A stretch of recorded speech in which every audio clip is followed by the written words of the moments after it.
Hi guys, I'm back again today with another reaction video, and today we're checking out 8 wild animals he only encountered after moving to America. So I'm really intrigued to see what those animals are. Do we know of them? Well, before we do start, don't forget to subscribe, click the bell button, and let's go straight into the video. Until the tour guide just casually pointed at the trees and said, oh, yeah, there's 8 bald eagles. What? What? Actually, that's amazing. Show me, make them fly. They're not remote controlled. They don't work like that. I like this guy.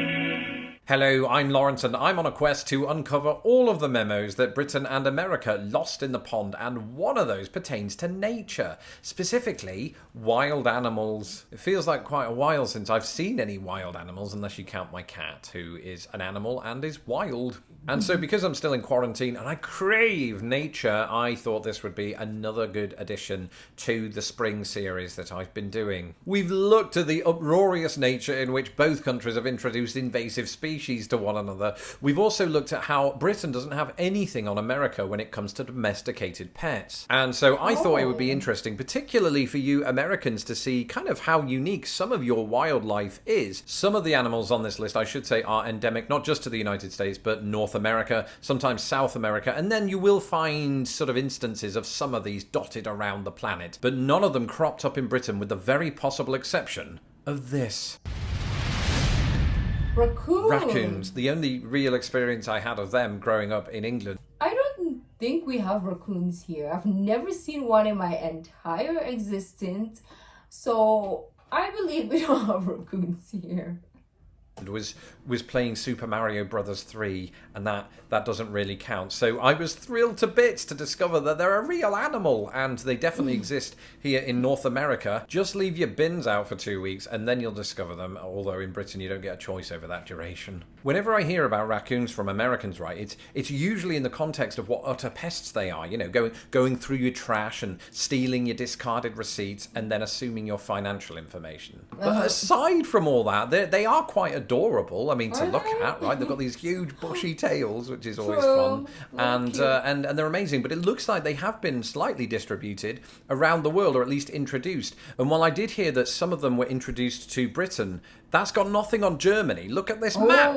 It's off the charts. I had no idea that Germans were so acquainted with raccoons. In Asia, there is in Japan, because if you look down, there's none in the Philippines. It's only in Japan, in the whole entire Asia. Japan? So Japan! That explains the raccoon suit in Mario 3. Though it doesn't explain why Mario turns into a statue while wearing one. Do raccoons do that in Japan? I have no idea. And that's because I didn't grow up with them when I went to Japan? live in Japan. I don't think so. Whether you call them whistle pigs, woodchucks, or groundhogs, it's the same animal, essentially, and they're to be found mostly, when we're talking about America, in the eastern portion of the United States, which probably explains why I've encountered one. I lived in Indiana for about 8 years before moving to Chicago, and especially while I lived in rural Indiana, you saw all manner of wildlife, and one of these was no exception. They love to burrow, don't they? And then they emerge from that burrow, usually on February 2nd. They time it to the T. I'm joking. I don't think there's any science behind that. But of course, February 2nd in the United States and Canada is Groundhog Day, right? And I'd heard of Groundhog Day only in the context of the film with Bill Murray. Yeah. I didn't know it was an actual thing, which goes back to apparently the Pennsylvania Dutch, who were superstitious. And they said that when the groundhog emerged on February 2nd, if it saw its own shadow, because, you know, the weather was clear, then that would mean that winter would go on. But if it didn't, it meant spring was imminent. This has turned out to also not be scientifically sound. And there's absolutely no evidence that it holds true. But that's not going to stop us in this day and age, is it? Even though we have the internet. In fact, no, especially because we have the internet. Tragically, groundhogs have clearly distributed themselves around the continent to form the shape of a flattened groundhog, perhaps as a warning to motorists. skunk. So I remember my first encounter with a skunk, but it wasn't with the mammal itself, but rather with its zesty and intoxicating aroma. How I miss the outdoors. Somebody needs to make a skunk-based perfume. That would be... we checked. They have, in fact, done that, which is pretty bizarre because for my British viewers, I was joking a moment ago. It's one of the most pungent and nasally raucous smells you'll ever experience, and you'll know it when you smell it. At first, I had to ask, though, because I want to know how it smells because obviously I'm curious and we've never encountered skunks ever. And I don't know how it smells, but I want to know just because of curiosity. And people in the comments are like, yeah, Ruky, no, that is not a wish you want. started to think that Indiana just naturally smelled like arse. And it wouldn't have just been Indiana. I mean, striped skunks are found more or less in the entire United States, and some people keep them as pets. And what I want to know right now is, how's quarantine working out for you? I mean, do you let them in the house? Do they let rip in the kitchen? I've heard that odour is only emitted when they feel threatened. So I suppose, presumably, since they're a pet, that's not very often. Although if my cat's anything to go by, it'll be every time the garbage men turn up. And then it's just competing smells.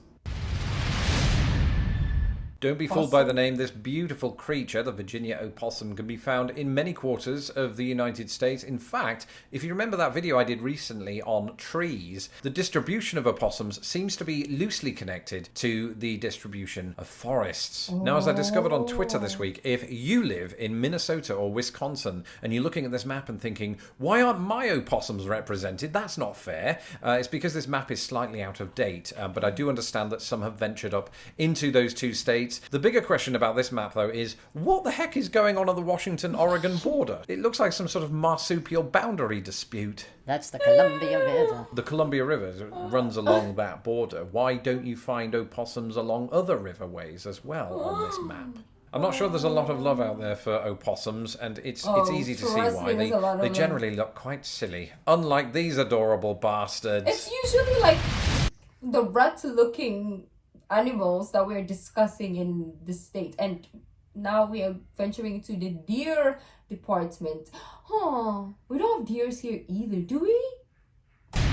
I'm so not So just to clarify, animals. Deer absolutely exist in the United Kingdom, and just like in the United States, you normally encounter them when you're hitting them with your car. Korea. But we don't have the same kind of deer, and when I lived in Indiana, I would see deer quite regularly, just sometimes just meandering through a wood and across a road. It's their own fault in many ways. And in Indiana and much of the east of the United States, and even some of the west, you're most likely to encounter what is known as a white-tailed deer. Why is it called that?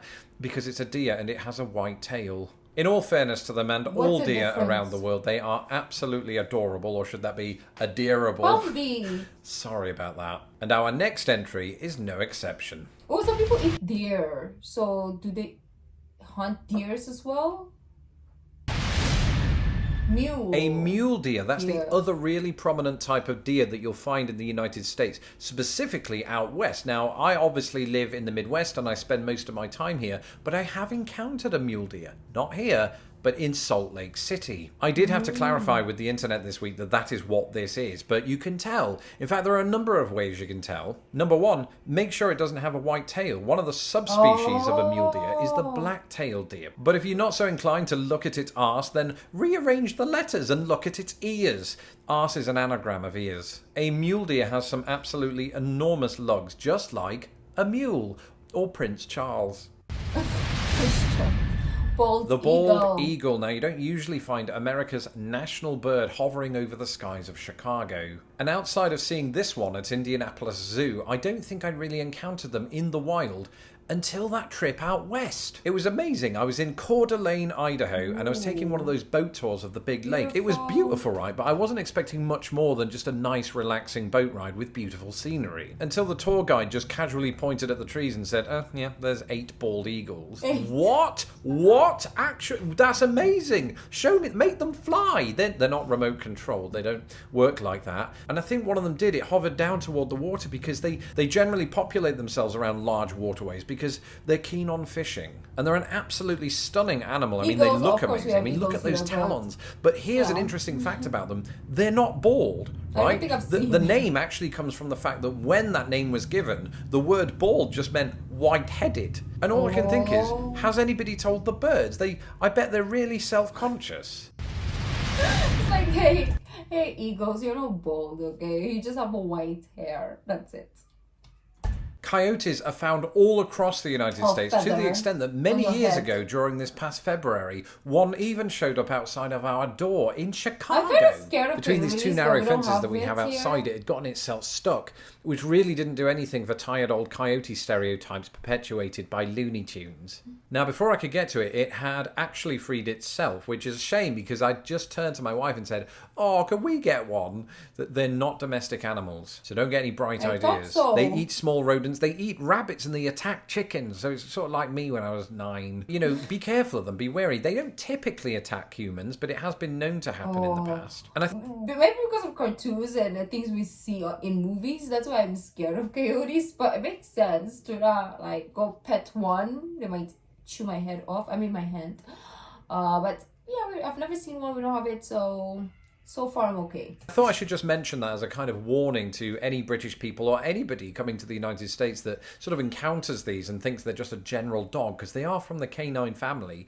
Maybe don't pet them. All that said, to bring this video entirely full circle, they also hunt and sometimes kill raccoons, which is sort of the real-life equivalent of the T-Rex eating the raptors in Jurassic Park. That's it for this episode. Let me know in the comments below your favourite wild animal and whether you keep it as a pet. Throughout the last few weeks, I've been putting out the odd tidbit around these sorts of things on Twitter. And if you would like to keep up with all of my musings, you can do so at Lost in the Pond US. And I've noticed that since we passed 100,000... Yeah, that's the only one that I found, like, nice. I don't know if they attack people, but if they do, then scratch that. Let me know if you've seen all these animals before. Where? In your state, or maybe in the zoo, whatever it is. Let me know. Thank you guys for joining. If you like this video, don't forget to give this video a thumbs up, subscribe, and I'll see you in the next video. Bye!